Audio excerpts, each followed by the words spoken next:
Welcome to this very special edition of the KJ Masterclass Live, the show which ensures that you profit from your time spent here with experts either through their industry insights, information, or simply learning from them.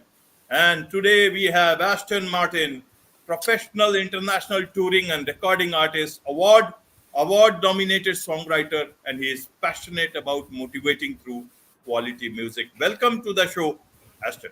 Hello. Thank you for having me today. Thank you, and thank you for joining us. And we'll be talking about life as an independent artist Of today, course. and motivating through quality music. That's what your mission is. That's what you do, Aston. Yes, sir. Aston, you are a different sort of a rapper and hmm somebody who believes in, just like I believe in good quality content, you also believe in good quality music. And what struck me was that during creating your music, you do not swear in your music, and you believe that your mission is to inspire others through quality music. Can you tell us about this aspect of yours, please? Yeah, so in the beginning of my creation, I'll say getting into music, it wasn't always the same. And a lot of that had to do with because me as a person, I wasn't always the same. As I begin to grow and begin to change and begin to see the influence that we as one musicians and then another as rappers, because rappers in this generation are like one of the most top influential artists of this time. I began to see the influence, and it started with the people that surround me, like the younger generation coming up to me. I remember one of my siblings quoting one of my raps back to me, and I was like, man, this ain't necessarily something that I would like to be put out. I necessarily don't like that energy to put out because my music has always been personal to me. So a lot of times I don't think about the listener and how it affects and influences them. But instead of putting on a facade as the type of person I was, or changing it, I had to change myself first. So I had to go back and rewrite my whole way of thinking. What did I actually want to put out? The type of person that I wanted to show to the world. And once I did that, and it just reflected through the music. Now it wasn't the easiest process. It was definitely some things I had to go back and relearn, some skills I had to work on, with using certain vocabularies. If you're used to swearing, you know what I'm saying, you have to find other words to use instead of those words. So it made me expand my vocabulary more. But once I began that process, it became second nature to me. A lot of people, it's funny that you pointed out because a lot of people don't realize it till afterwards. Till they listen to a couple songs and you like, man, I realized you didn't say not one word throughout this whole thing, it's like that. It's intentional because I don't want that to take away from the music, and that's the reason why I don't necessarily just promote that right outright. Just saying like, hey, this song doesn't have no swearing in it. I want you to listen to it first, and then after you listen to it, you're realizing like, oh man, it doesn't have any swearing in it. But motivation, I think that's kind of been my thing from the jump. I that's what got me into music because music motivated me as a young age. You know what I'm saying? And a lot of times when I was dealing with trauma, a lot of times when I was dealing with ups and downs through life, it helped motivate me. And that's when I realized how powerful music really is. And so it took me into being like, okay, I want to be that to someone else. Be a motivator and an inspirer, but without taking away from the quality, still making good quality content, still, because some people, I feel like some people kind of use that as an excuse. They be like, well, this is positive, it's motivating, but the quality is low still, saying that. So you still got to have that certain skill level, you still got to have the talent, you still got to have the work ethic that you put into it to make quality content still, no matter what type of content you're doing. So that's kind of my thing that I focus on. Right, Aston. Life as an independent artist can be tough. Sometimes you can also get desperate, and people Mhm. tend to, try methods which can give them quick results. Some people do it; they have their own problems to solve. But you also had your own problems. You just moved from from wherever you were and to Atlanta, $965 in your pocket, and Mhm. then you built up a life after that, and that was not too much far away, just in 2018. So tell Yeah. us your early part of your career, and then moving on to Atlanta, and how did you manage to build up your career as a artist, because what you will speak, we have this whole industry, Bollywood, and a lot of independent artists also are coming in India, and what you Mhm. will speak also will, in a way, give them some guidance, some sort of a light about their careers, what are the different ways they can use, because now you along with your wife have created Aston Martin Entertainment. So how Mhm. from an artist you have created something bigger? So please tell us about that. Yeah, so I'll even piggyback off of where I left off before. So I would definitely say as an independent artist, the number one thing is to focus on is your why. Why are you doing what you're doing? What do you want to accomplish? What is your actual goal? Because as an independent artist, that's going to depend the route that you go on, because it's different for everybody. Everybody doesn't have the same goals. My goals wasn't at the same as a lot of independent artists that were around me. So I grew up in an area that's Marietta, Florida. For people that don't know the area, so in the U.S., it's pretty much the South. Atlanta and Florida is still the South, but Florida is more South and it's more closer to the Caribbean, which is explains a lot about my culture and looks and sounds and things of that nature. But growing up there in the area I grew up in, it was very minimum opportunity. It wasn't. It's just not a lot of resources there. That's just what it is. So um, it came to a point of realizing that in order for me to grow to the point that I want to grow to, I'm gonna have to move to an area where it's more resources to even be able to bring resources back. So in 29 in 2018, 2017 actually, we took the chance of moving up to Atlanta. And it was just me and my wife. At this time she just began managing me. And usually when I just tell people that's when I took my career seriously as an actual career, is when she began managing me. And we moved up here with like you said, like the amount that we had. And we literally found a spot to stay the day that we moved up here. Like literally the last second day we found somewhere to stay in the north part of Atlanta. It was actually Gwinnett County where we were staying at the time. And from there it was kind of just figuring out the scene, figuring out ways to bring income in. I was doing open mics every night, almost every single night. I was anywhere that it was a music scene. I was there. I was performing. I was networking, just trying to get my name out, just trying to build my network. From that point in 2018, we actually ran into another issue when I was working at a time, but then I ended up deciding to take my music full time. And what ended up happening, we had a financial situation. And we actually were homeless at a point in time, but we were still moving around. So between 2018, 2019, even on the 2020 a little bit, we were actually homeless but still working. And at that time I was actually doing international tours. I was actually doing circuit tours, but just putting it together with just us. And at that time, it was crazy because on the outside looking in, it looked at like we were really building and we were really making what AME is today. But on the inside, we were still dealing with what we were dealing with: financial struggles, family struggles, losses. We had people around us that we were losing. And as an independent artist, I'll say that's one of the hardest things, is to stay motivated, because life is still going to happen to you no matter what. I think that's as an artist in general. I don't even take that away from major artists, because life still happens. So you still have to find a way to work through life and begin to work your craft as well, because it doesn't stop. And from there, we pretty much just put our head down, put our foundation down, and found that what we wanted to do, and just went for it, with everything that we had, and still end up building what we still have today. And don't get me wrong, we still building. We still have a long way to go from where we want to be, but looking from where we came from, it's such a big gap. And sometimes even when I get complacent in myself, I have to look back at that time and remind myself, like, look how far you came. So as an independent artist, it's a lot of times you have to, like, it's gonna, whatever you, that's why I always say start with your why, because your why is gonna be tested a lot. It's gonna be tested so much, what I'm saying. It's a lot of times where it's gonna come to a point like, do you really want this, or how bad do you really want this? And I think that's in everything that you do. But yeah, like it was definitely tested a lot of times. You know, it's still tested to this day.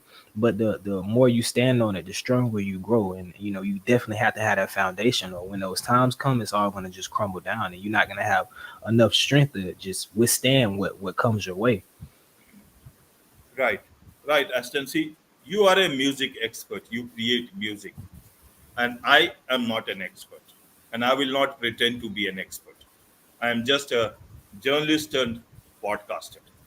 I know how to connect, how to ask the right questions for the audience, and this audience wants to know more about how an independent artist's career is, how one can motivate through music.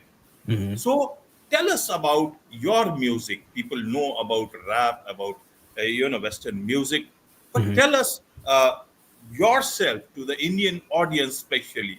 So many Hmm. people. We have our Bollywood. We got great music industry. So a lot of people are there. Many people are into shows and all. So tell us about your kind of music so that people will understand it straight away from you, undiluted, and then they can also connect with you, follow you, and also see if they can. There are music people who may want to collaborate with you. So tell us about yourself.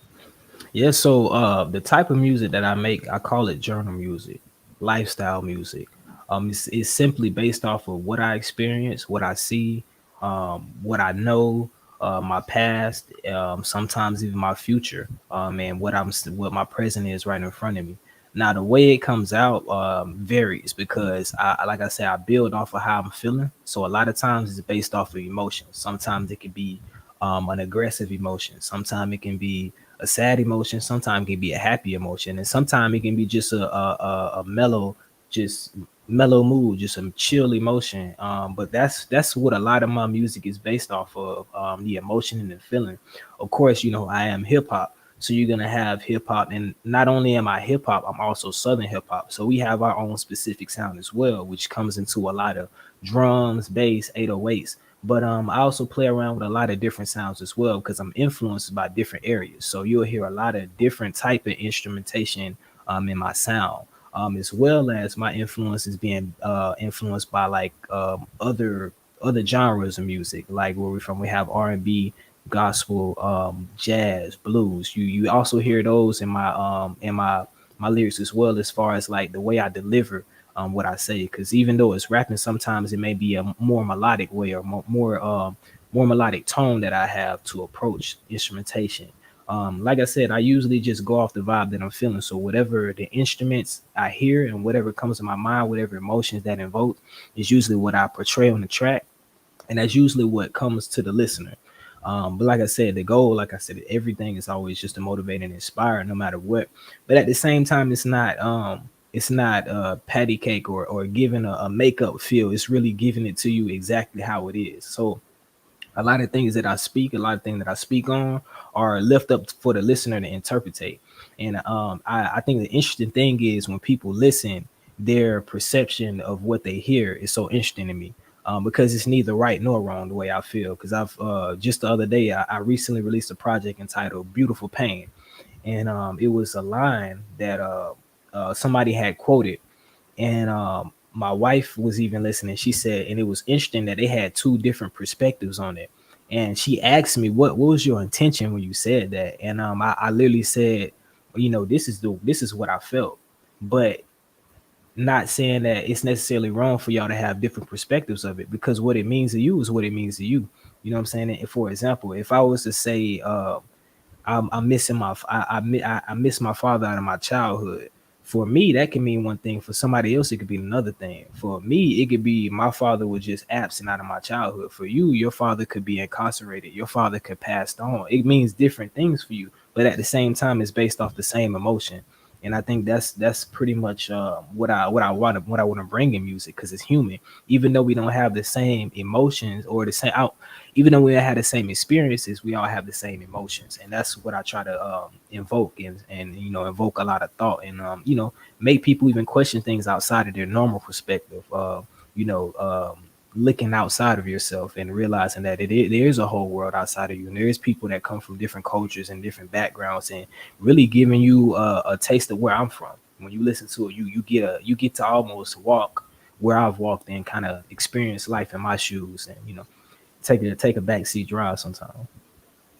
Right, right, Ashton. Now you see, music has, you know, language has no barrier, and people would obviously like to try your music. How can they, where they can connect with you? How can they find your music so that they can listen to it, and then they can also try and connect with you. Yeah, so literally, if you see my tag, it's Ashton Martin. You can search it's Ashton Martin on all platforms, all music platforms. Like Spotify, Apple, even the other music sites. It's the same name. It's Ashton Martin. All of my social platforms are the same. My YouTube is the same. It's Ashton Martin. If you search that, and any music platform, you can see my latest releases. Were Beautiful Pain, and I had a single with one of the artists that I collab with on AME. It was One Drew, entitled "Limited Resources" that just been released. But it's a pretty deep catalog. So if you search "It's Ashton Martin," everything that you see, you'll see it come up, and definitely try to take a listen. It's a lot of variety as well. So I hope that everybody that listening right now finds something that speaks to you and that you like. And I definitely would love feedback as well. How does it make you feel? Contact me on my socials. Let me know. It's Ashton Martin, and I appreciate every listen. Right. Right, Ashton. Now, I will come to the revenue part. How can an independent artist look at earning better revenues for themselves? But before that, just to Mhm, understand the branding part. mhm. Now, coming with a name like Aston Martin, how did this happen? How did you come to this? What was the thought process behind this? Because it's nice. Thank you. So originally with me coming into Ashton Martin, Ashton is my birth name. That's my actual name. Martin is at acronym. Martin stands for motivating all relevant to inspire and nations, pretty much motivating all relevant to inspire nations. And the way it came up, I had a producer I was working with at the time, and I had a name that I was going by. It was really just a name that people I came up with kind of called me in my city, and he was like, "You need a new name," and he said Ashton Martin, and I hated it at first because I felt like it was just simply a play off the car, and I hated that. I was like, "Nah, I don't really like it. It got to have more meaning for me." So I kind of slept on it. In a dream, it came to me one night, and I remember waking up and saying it. I was like, "Oh, that's it right there." So I kept the Ashton Martin.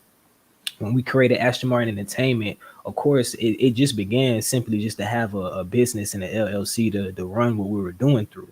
So, Ashton Martin Entertainment, just putting the entertainment on the end kind of came natural with it. But as we began to grow and expand with it, we actually created the brand with it, which is if you see any of my stuff, any of my socials, any of my music covers, you always see like black and purple. And those two colors are intentional because black was my favorite color, purple was my wife's favorite color. Us coming together, building a brand, we put those two colors, and the way they look, it always stands out. And we learned how to even do branding without even learning how to branding at the beginning. We didn't even know what we were doing. It was just kind of just putting what we naturally did together. And then as we began putting it out, it was always recognizable. So every time they see the AME, the black and purple, they know, what I'm saying? It's kind of like it's a response. They know when I see that, it reminds me of this. So anytime, even if it doesn't have anything to do with us, when people see black and purple, that's like, oh, that's Ashton Martin Entertainment, that's AME. And as we begin to do community work, we took another side of Ashton Martin Entertainment and created Awake, Motivate, Educate, which is the other thing that AME stands for. And us coming together as collectives, it pretty much we all have our own goals as what we do to inspire through what we do. So you have me, Ashton Martin, my wife, Dakiria. She's the manager. We have Nisi J, who is also the videographer, the content creator, and then you have another artist entitled One Drew. So we built that brand, and just continue to learn how to market through that, continue how to push the brand, and yeah, that's how AME came together. Right, right, Ashton. Now, coming to the one of the biggest challenges for independent artists is the revenue part. Where do you earn the money? Yes, So, sir. what, right?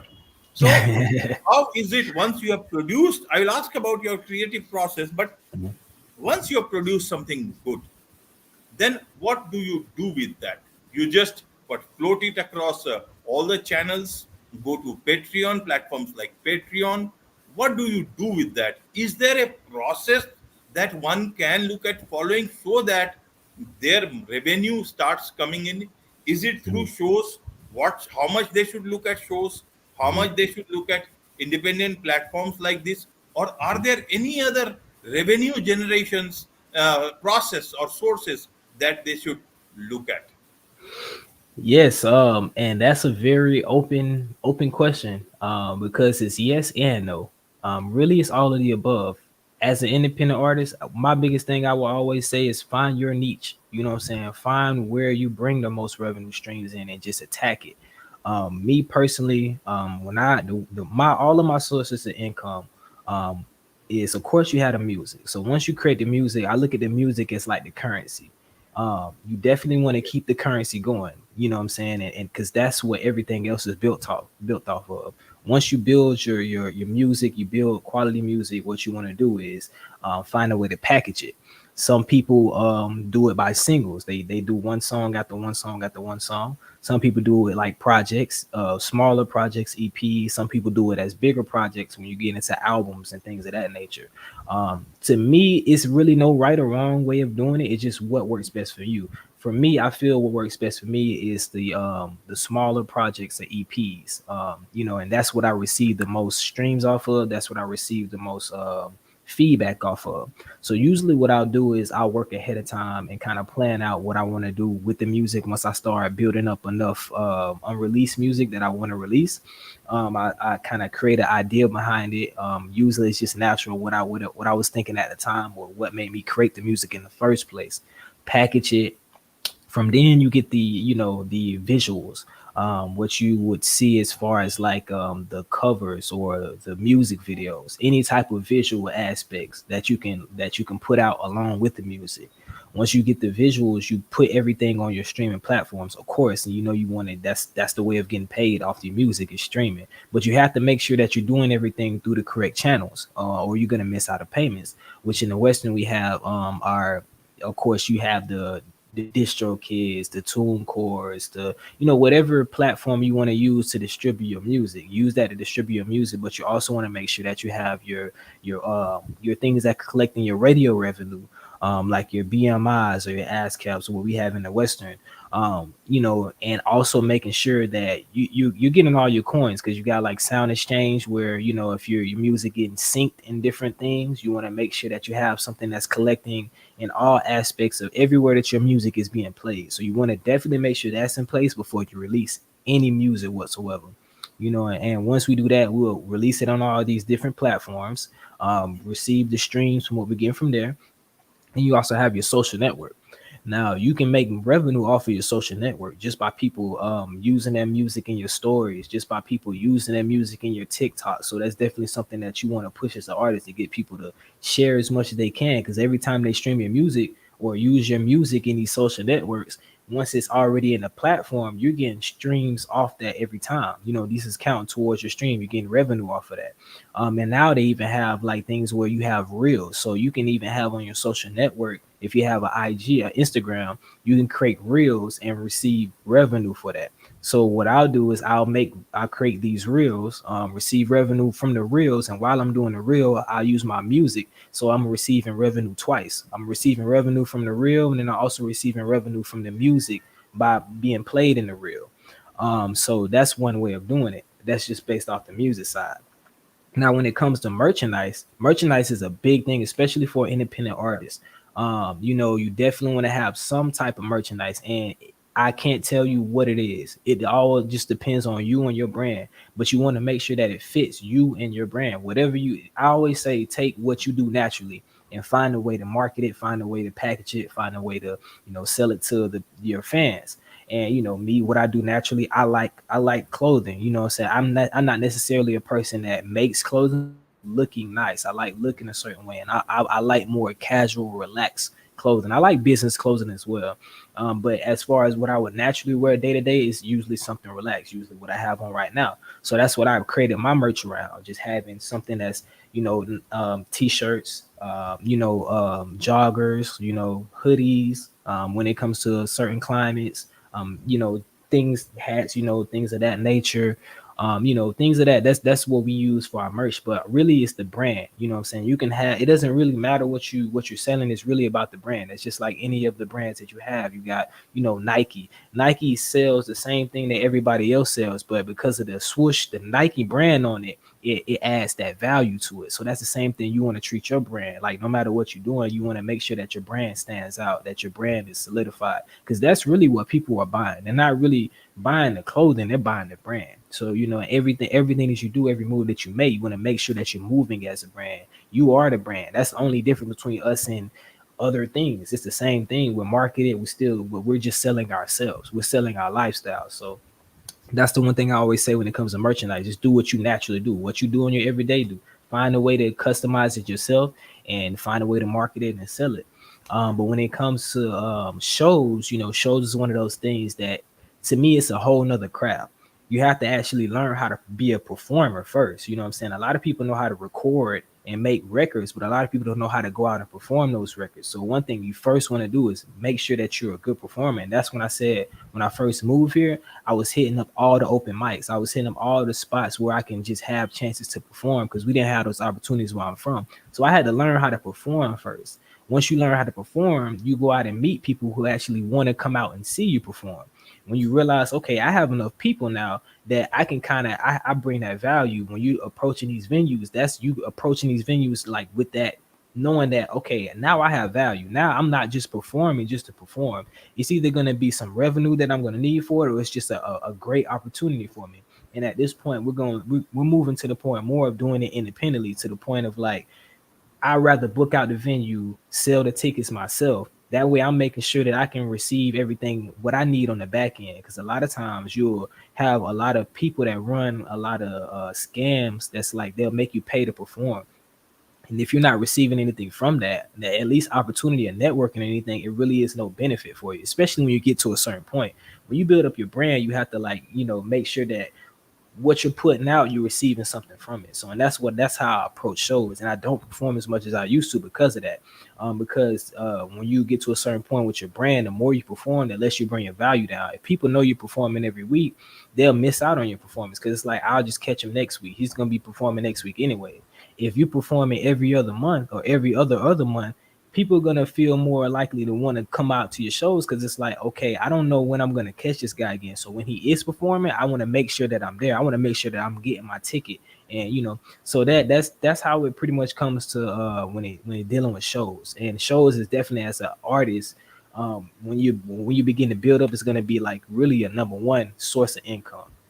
And then you also have a lot of other ways, just natural ways of bringing income outside of music. And you use that. Like, I think a lot of people are against it, but the thing you have to remember, while you building these other sources of revenue, you can use those to invest back into your music. And then when you get your music to where you want it to be, it's self-sustained. Now you're getting paid from that. Now you don't have to do as much on the outside, but it's really just having that financial literacy of knowing that, okay, what I'm making from this, I'm investing it back into it, having that discipline. Instead of just buying natural things that I would want to buy, I'm investing it back into my music, and building that up to the point where that's going to pay me back. Now I don't have to do no much other stuff. Now I can focus more on my craft.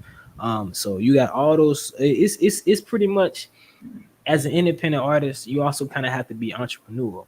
You have to learn how to make ways out of minimum resources, and make funds off of it, because that's really what you are at the end of the day. You're really an entrepreneur, especially if you're not dealing with any labels or anybody that's actually funding you. You have to figure out a way to bring your own funding, because it costs money to do everything. It costs money to even create the music, mix the music, make the videos for the music. Everything with the music is gonna cost money to do.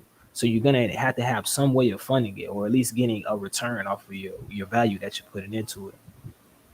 Right, Aston. Now, a very important part is the creative process.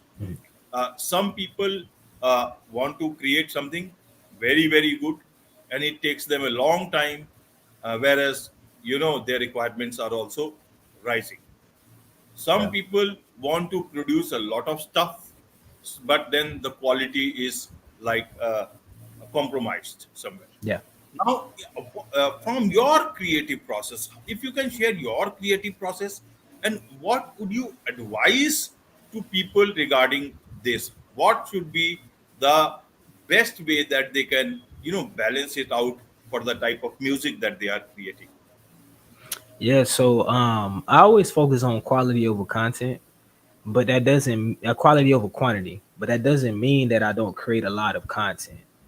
It's just the fact that you have to learn and have people around you that you trust enough to know what's good content and what's worth putting the time in and the putting out.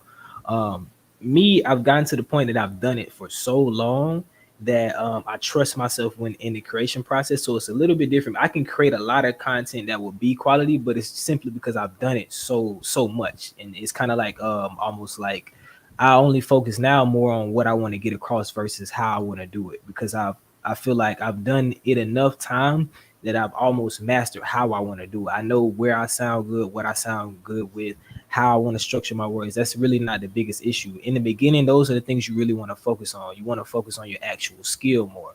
And then once you focus on your skill, you want to build your actual uniqueness, like learning how you sound, what sounds best for you, what sounds best with your voice. Because as an artist, this is literally one of the most important things. Your voice is more important than what you're saying, because people don't like the way your voice sound over something, they're not going to listen to anything further from that point. But my creation process is very natural. I try not to think about outside things as much. I usually just think about a feeling or emotion or just what I want to get across first, and then I structure it from there. So sometimes it may even just start of me just speaking out my head, or what we call freestyling, and then from there just kind of structuring it and actually creating a song from it.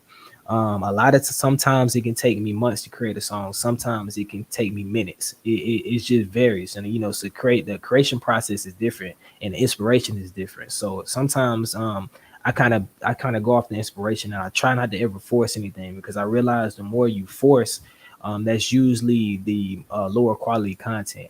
So I try to keep it as natural as possible, because that's what relates to the listener. But at the same time, not taking down the quality of what I'm doing.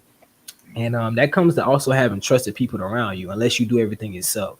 Me personally, I just write and record. I don't do any production. I don't do any engineers beside recording myself. So I had to learn to find trusted people with my sound, engineers and producers.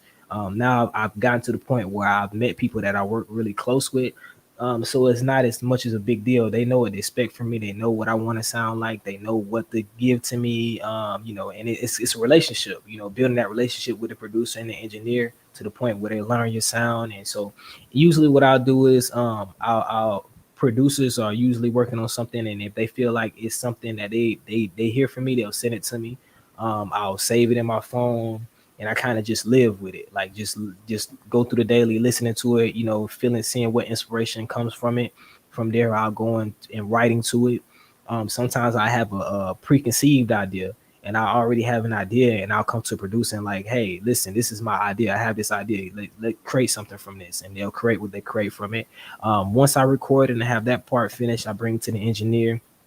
Now that process can be a one-time process, or it can be 3 to 4 to 5 times to get the sound where you want it to sound. It just depends on your engineer, depends on, because everybody, you're still working with human beings. So sometimes they're not going to get the sound exactly how you want it on the first time.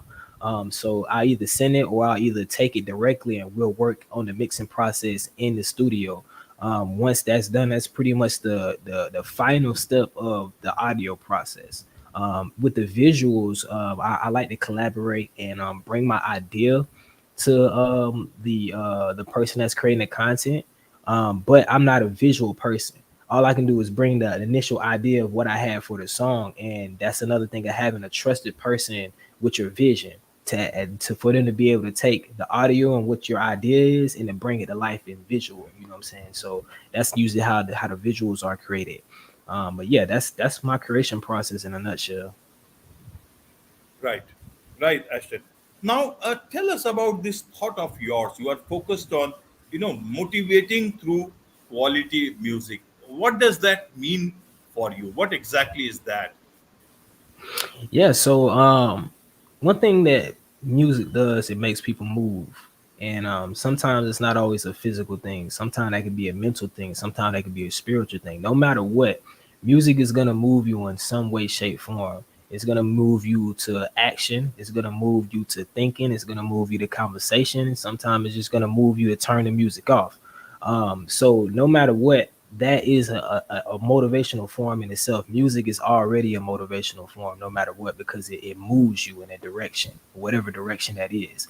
My movement that I want to move people with my music to do is to inspire. You know what I'm saying? And whatever that inspiration is depending on the person. That's why I say I always love to hear the perception of what I bring to it, because sometimes it motivates people to an emotional state. Sometimes it motivates people to get through their day. Sometimes it motivates people to think or have a conversation. Or sometimes, a conversation is brought up just simply by having the idea, like, I never thought about that in that way. But that's pretty much my thing. Is I want to inspire people in some way, shape, form to better themselves, or better the state that they're in. If it's nothing more than just making your day better, or making you feel like somebody feels the way you feel, um, that's good enough for me. But that's like my biggest goal. I think a lot of people, like I said, and that's why I start with the why. Some people just want to be recognized. Some people just want their talent recognized. That's cool and everything. It feels great to have my talent recognized, but I feel like I'm at a point now. I search for something deeper, just than just being recognized and just being like, oh, this is a good song. Like I want to actually move people to do something. And whatever that is, whatever your purpose is, I really want to move you closer to what your purpose is. And hopefully by you hearing me put my purpose in the music, it moves you to move closer to what your purpose is and why you're here. Right, Ashton, right. It's not a easy thing to do that you are doing. You see, you had your own share of problems, troubles in the initial days, your own share of struggles. Then the very natural tendency is to, try and earn as much as possible through whatever ways it is possible. You don't use swear words, you don't use swear during your music, and also you try to motivate through your music at the same time. Now, when you don't do all those, other things that can attract you, especially some young audience, then Yeah. who is your main audience then today, and how does it work for you? Yeah, so I would, me personally, from my perspective, I would say it's pretty broad, because I know younger teenagers that listen to my music, little kids that listen to my music, up on into people that are older than me.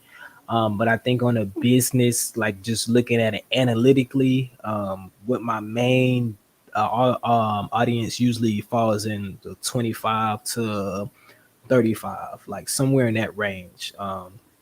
But like I said, I have a lot of different variety of people, cultures that really resonate with my music. But I think, like, as looking at it from an analytic perspective of the majority of people, I think that's the age range from like 25 to 35.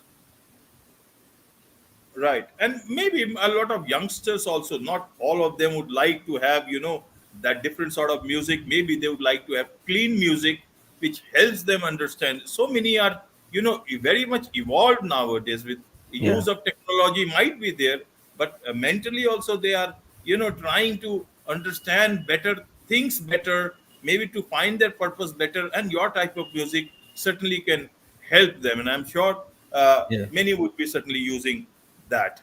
So, my last question to you, Ashton, is what is Ashton Martin Entertainment? So Ashton Martin Entertainment is a group of collectives of creators whose goal is to inspire through what they do. And that comes in different forms. Of course, me myself, me, I'm the artist, so that's what I do. But like I said, we have a collective of other people. We have other artists. We have content creators, and we have managers.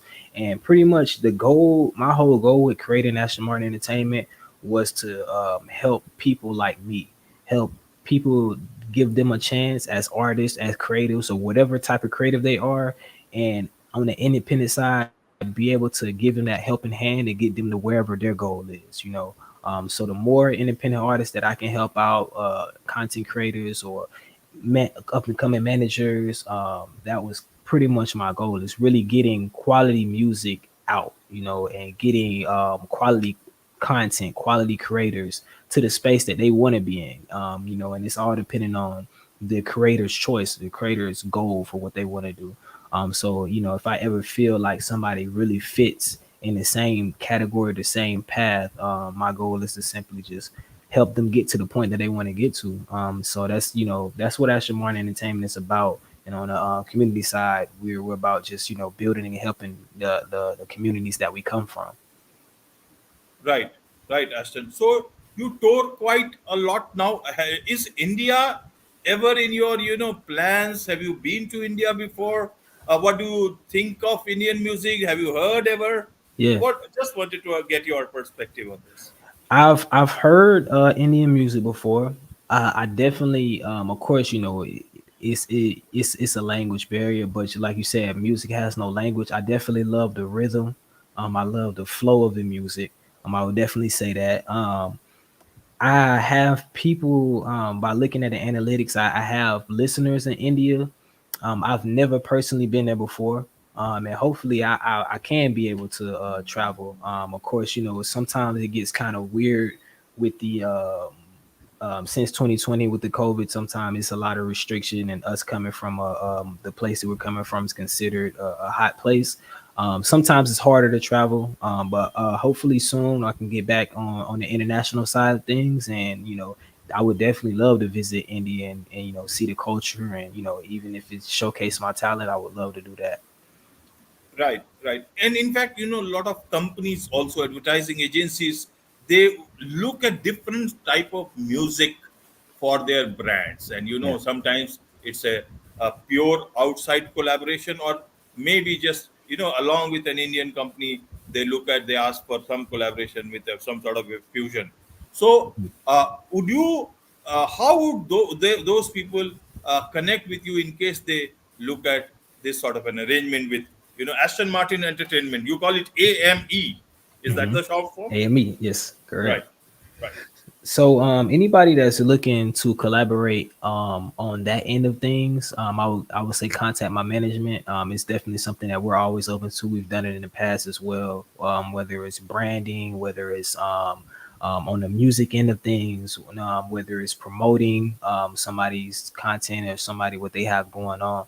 We're always open to collaborate with other businesses. I would definitely say contact my management at ashtonmartin.info. That's management@ashtonmartin.info. right, right. Now, let this one be the last question about your latest, project that you are working on, so Mhm. that people can know if they would like to listen to that. So my latest project I just released is called Beautiful Pain. It's out on all platforms. Just search Ashton Martin, Beautiful Pain, and it will come right out. Definitely listen to our latest single and watch the latest video. Limited resources. It's Ashton Martin and One Drew. Limited resources. And they're both out on all social platforms. You can find me on any music. It's Ashton Martin. Just search Ashton Martin. It'll come right up. Okay. And if an independent artist, if he creates very good music, but he does not get good response, especially in terms of monetization on Spotify or any other place, what would you tell them to motivate them? I would definitely say continue. Don't give up. Because a lot of it is trial and error. And when you're going through these trials and error, see what works for you. And don't necessarily look at what works for everyone else. See what works for you personally. What do you see positives in, and focus on that. Don't focus on the negatives. Don't focus on don't work. Just mark them off your list like that don't work for me, and focus on what does work and continue to push that.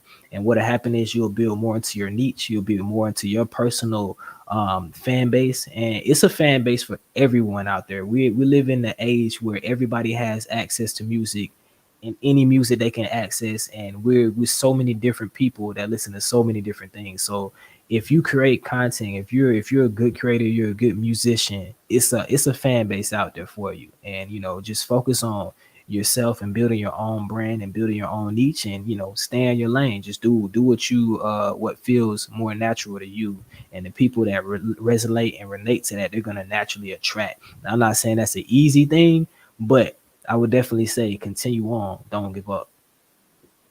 Don't give up. Thank you so much, Aston, for all the information, all the insights, and all the motivation Of and course. all the good music that you talked about. Thank you so much. And with uh, it's a wrap on this very special edition of the KJ Masterclass, especially from this several last question of mine. Yes. Thank you so much once again. Thank you so much for having me. I appreciate it.